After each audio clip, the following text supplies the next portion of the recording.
It's Typewriter Tuesday. Let's journey into the past to see what writers of old used to use to ply their trade. What kind of mechanical beauty does Al have for us this week? Hi, Alton, Gansky here. Welcome to another Typewriter Tuesday. Today we have a typewriter that's kind of special to me. It is a 1953 Smith Corona Sterling. What makes it special is this typewriter was manufactured and sold the same year I was born. So I don't have to do the math to figure out how old the typewriter is. It's 39 years old. Okay, maybe a little older than 39. It's 64 years old, but it is a beauty. It's in pretty good shape, not such a good shape when I first got it, and that's the story behind this Smith Corona. I had walked into an antique shop, walking down the main aisle. It was a small shop. I looked to my left. I could tell they were rearranging things, as antique shops do. And there on the floor was a big pile of clothing, and on the top of that big pile of clothing, like a cherry on the top of an ice cream sundae, was this typewriter.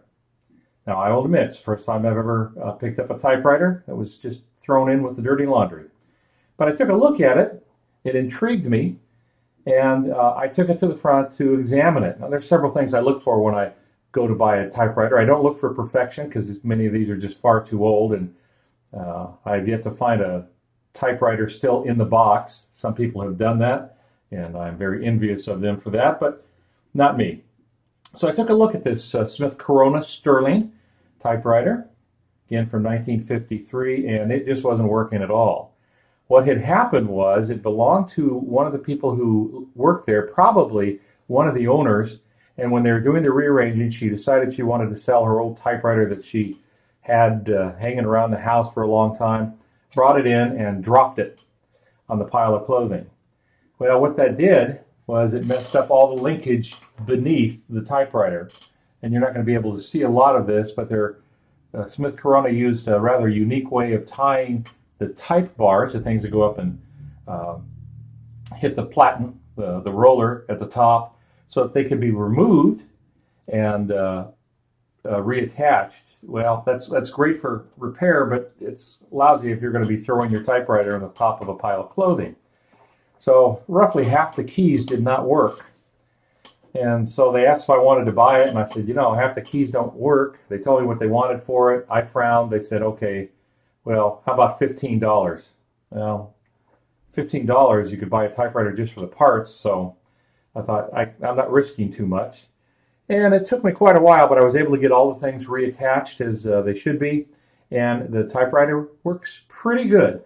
Now, if you have a keen eye, you'll notice a few things that I still have to do. Some of the spaces between the keys are not even. That means this is bent out of the way. There's several of these, so I'm going to have to get those realigned. So there's more tweaking to go on before I would ever consider this a finished product.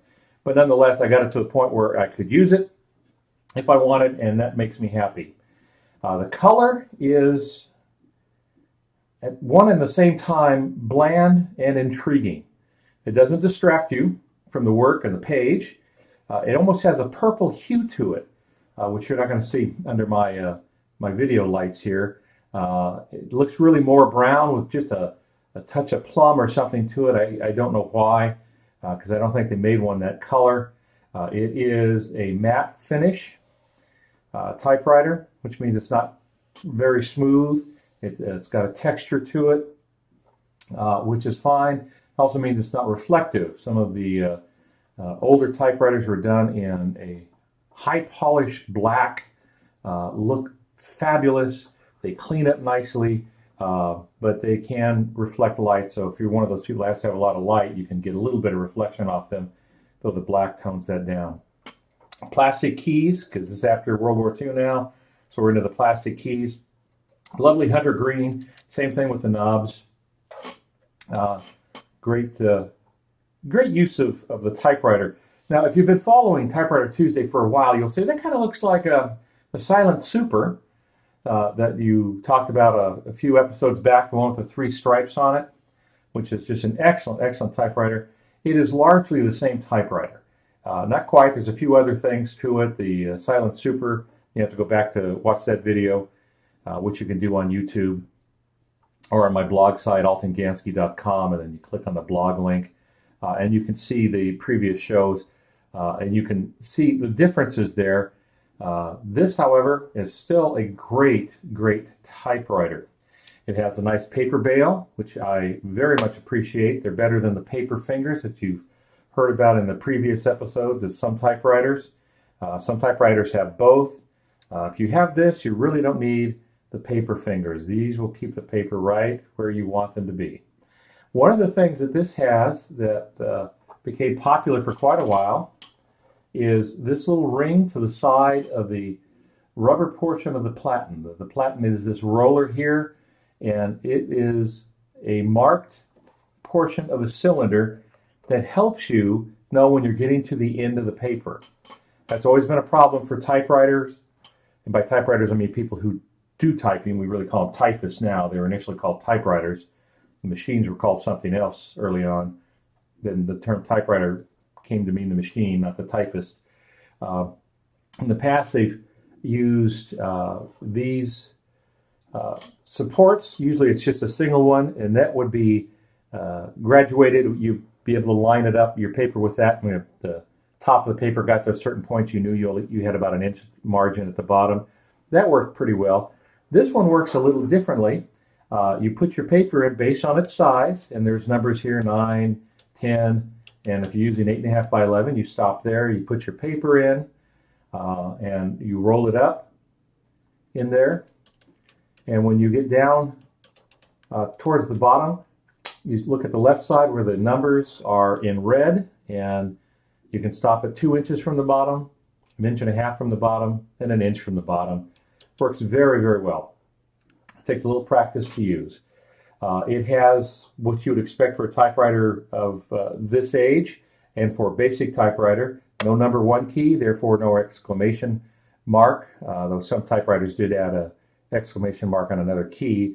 But of course, to do the exclamation mark, you have to do the apostrophe, backspace, do the period, and then move on from there. Not a big deal. This does have a tab key, which is very nice, and the tab works nicely.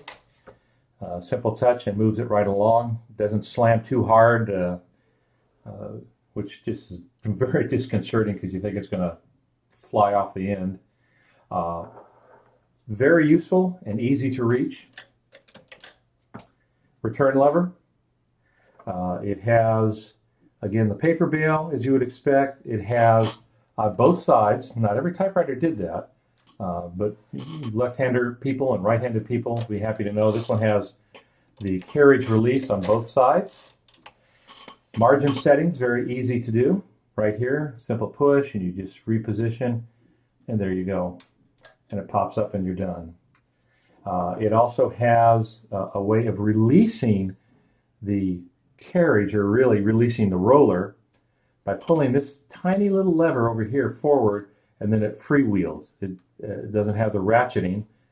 That's so you can line things up. Very often, if you remember typing, you would type and then you notice you did something wrong on it, had to put the paper back in.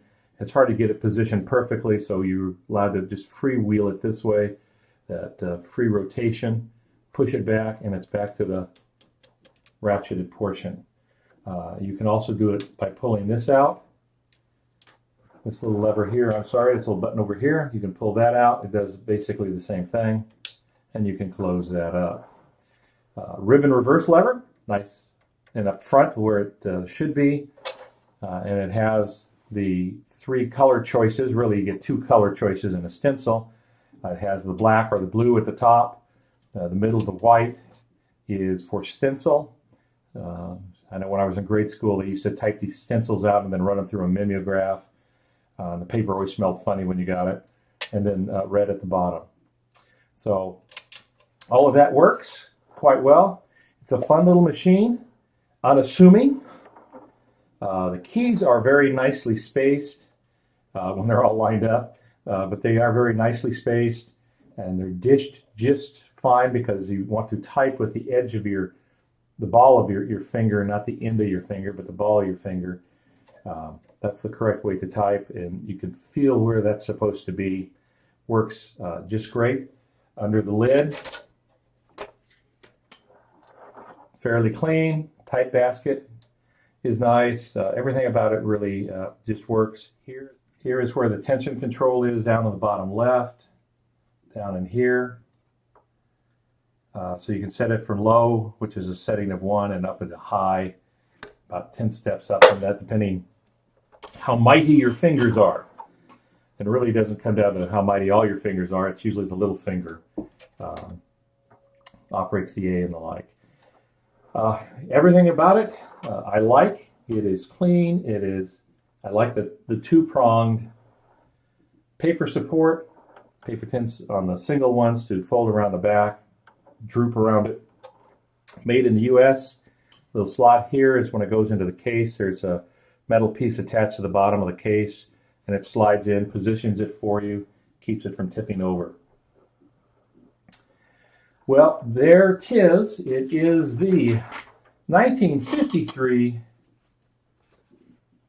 which is quite young, of course, 1953